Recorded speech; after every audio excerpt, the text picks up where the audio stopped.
as pessoas fossem perfeitas, por acaso alguém pecaria?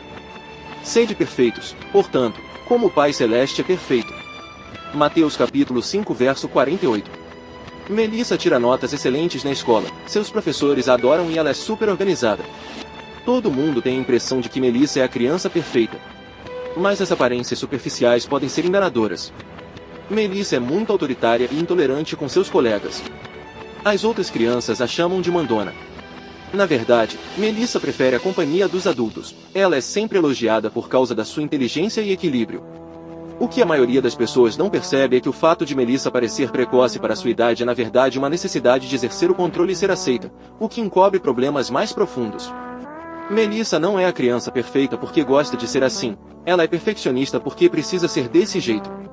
Várias crianças com problemas de autoestima passam pelo sistema educacional sem serem notadas, porque nunca causam problemas. As crianças barulhentas e indisciplinadas é que são identificadas como problemáticas, ao passo que as excessivamente perfeccionistas sentam-se em silêncio nas carteiras e passam despercebidas. No entanto, a inflexibilidade pode ser indício de baixa autoestima tanto quanto o comportamento rebelde que visa chamar a atenção. O perfeccionismo é apenas uma maneira socialmente mais aceitável de lidar com a baixa valorização. Parecer perfeito nunca foi sinal de saúde mental. Bem ao contrário, ter a coragem de ser imperfeito indica muito mais uma autoestima saudável do que fingir ser impecável. As crianças como Melissa às vezes se esforçam intensamente para serem especiais porque têm medo de não serem amadas se não fizerem isso. Se as crianças não se sentem amadas pelo que são, elas aceitam a atenção que recebem pelo que se esforçam para fazer. A questão não é saber se o comportamento delas é ou não perfeito e sim a motivação que as leva a ter esse comportamento. Ocasionalmente deparo com versículos na Bíblia que me deixam perturbado. Um deles é este: sede perfeitos, portanto, como o Pai Celeste é perfeito. Esta frase dá a impressão de que Jesus estava estabelecendo para os seus seguidores um padrão ridiculamente alto que, se não fosse alcançado, poderia fazer com que eles se sentissem maus e inadequados. No decorrer dos séculos muitas pessoas confundiram o perfeccionismo moral com a retidão espiritual e definiram a espiritualidade em função do número de coisas das quais se abstinham, como fumar, beber e praguejar. Mas às vezes são exatamente as pessoas que se empenham em parecer perfeitas as mais culpadas de pecado. A palavra grega traduzida como perfeito nessa passagem também pode ser traduzida por maduro. Quando soube disso, eu me senti muito melhor. Sei que jamais serei perfeito, mas acredito que posso continuar a crescer. Ter maturidade significa reconhecer que vamos continuar a pecar, mas seremos capazes de rever nossas ações e corrigi-las. Fingir ser impecável é na verdade um sinal de imaturidade. Jesus não definiu a maturidade espiritual como a ausência de imperfeições e sim como presença da força. Eis como interpreto os ensinamentos de Jesus: não nos sentimos mais amados porque somos perfeitos, desejamos ficar mais maduros porque nos sentimos amados. Princípio espiritual: o perfeccionismo é uma máscara e não uma meta. O pecado é um problema pessoal. Se o teu irmão pecar contra ti, repreende-o, e se ele se arrepender, perdoa-o. Lucas capítulo 17 verso 3. Jesus dizia que pecar significava cometer um erro, mas ele estava mais interessado nos relacionamentos destruídos por causa dessas falhas do que nos erros propriamente ditos. Por isso ele perdoava as pessoas com facilidade. Para ele, o relacionamento, e não o erro, era o problema principal. Layla e Carrie eram amigas e trocavam confidências a respeito da sua vida pessoal. Layla achava óbvio que as confidências ficassem entre as duas, por isso ficou indignada quando soube que Carrie tinha contado a uma amiga comum os detalhes de uma experiência que ela lhe confiara. A intenção não fora de trair a amiga, mas Layla concluiu que não podia mais confiar em Carrie e passou a falar mal dela, como se estivesse tentando pagar na mesma moeda. A relação entre as duas ficou insustentável. Por mais que os outros amigos tentassem reaproximá-las, foi em vão. Ninguém na verdade sabia por que elas se detestavam tanto, mas estava claro que esta era a realidade. Layla e Carrie continuaram a alimentar a desavença porque estavam fazendo a pergunta errada. A questão não era quem começou a briga, e sim quem está fazendo com que a briga continue. Carrie tinha cometido um erro, Layla tinha o direito de estar magoada e zangada. Mas para Jesus a questão ligada ao pecado não é o que foi feito no passado, mas as providências que podem ser tomadas hoje para resolver o problema. Layla e Carrie mantiveram o pecado ativo porque ambas estavam mais preocupadas em se proteger do que em corrigir o ressentimento existente entre elas. É inevitável que haja escândalos, disse Jesus, portanto, tende cuidado. Lucas capítulo 17 verso 1 a 3. A seguir, ele prossegue: se o teu irmão pecar contra ti, repreende-o, e se ele se arrepender, perdoa-o. Ele estava primordialmente interessado em restaurar os relacionamentos pessoais.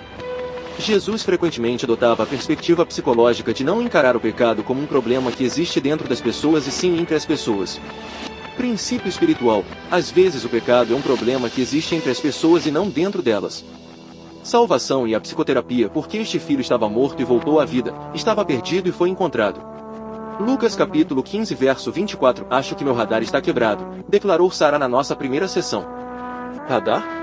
Perguntei. Isso mesmo, é como eu chamo o mecanismo que me faz escolher os homens. Você pode dar um jeito nisso? Perguntou ela. Sara queria se entender, o que me deixou contente, pois esta atitude favorece os resultados da terapia. Mas não era positivo ela achar que tinha algum tipo de defeito. Descobri que o fato de uma pessoa estar convicta de que tem um defeito é mais pernicioso do que a deficiência que possa vir a ser descoberta. À medida que a nossa terapia progredia, fiquei sabendo que os pais de Sara tinham se divorciado quando ela estava na escola primária, e que a sua mãe precisou arranjar um emprego para poder sustentar as filhas.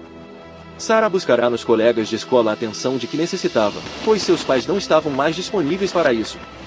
Quando Sara chegou ao 2º grau, o seu relacionamento com os meninos havia se tornado predominantemente sexual, e este era o preço que ela pagava para ter a sensação de estar próxima de alguém.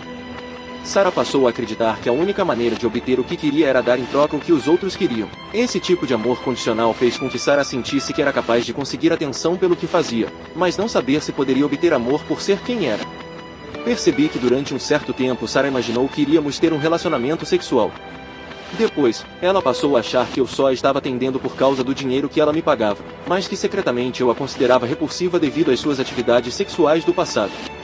No entanto, depois de passar muitas horas descrevendo coisas horríveis sobre si mesma e revelando-nos aspectos mais negativos e inaceitáveis da sua vida, Sara começou a achar que talvez fosse possível que uma outra pessoa, mais especificamente um homem, se interessasse por ela por outra razão além do que pudesse obter em troca. Sara estava redescobrindo seu verdadeiro eu, a parte dela que desejava ter um relacionamento com outra pessoa pelo que era e não pelo que fazia. As coisas que Sara tinha feito para conseguir amor não eram prova de um defeito de personalidade, eram tentativas de encontrar o amor perdido. Sara não compreendia como sua história explicava seu modo de ser. A sua promiscuidade sexual era apenas um resultado lamentável de uma necessidade insatisfeita. Quando Sara descobriu a menina que continuava intacta dentro dela, ansiando pelo amor do pai, sua vida começou a fazer mais sentido. Ela não era defeituosa. Apenas não se sentia amada. Aos poucos Sara foi entrando em contato com quem verdadeiramente era. Sara não precisa continuar a agir como se houvesse algo errado com ela. O problema não era com ela e sim com o que ela precisará e não receberá. Sara está começando a acreditar que tem algo valioso a oferecer. Não é de causar surpresa que ela também esteja atraindo um tipo de homem diferente. Jesus ensinou que o pecado acontece quando quebramos o relacionamento e que a salvação ocorre quando restabelecemos. Na parábola do filho pródigo, Jesus mostrava que a salvação envolve o reencontro com o nosso verdadeiro eu. A psicoterapia funciona porque segue o padrão que Jesus descreve para o processo da salvação. Os bons relacionamentos nos curam. Não podemos ser psicologicamente saudáveis se não nos relacionarmos de um modo saudável com nós mesmos e com os outros. Os seres humanos foram criados desta maneira, ou seja, precisamos estar ligados aos outros para sermos completos. A psicoterapia é o processo de ajudar pessoas que estão perdidas a se reencontrarem. Ao estabelecer relacionamentos saudáveis com os outros, podemos reconduzi-los ao caminho da saúde psicológica. Princípio espiritual: uma alma perdida é encontrada e não consertada.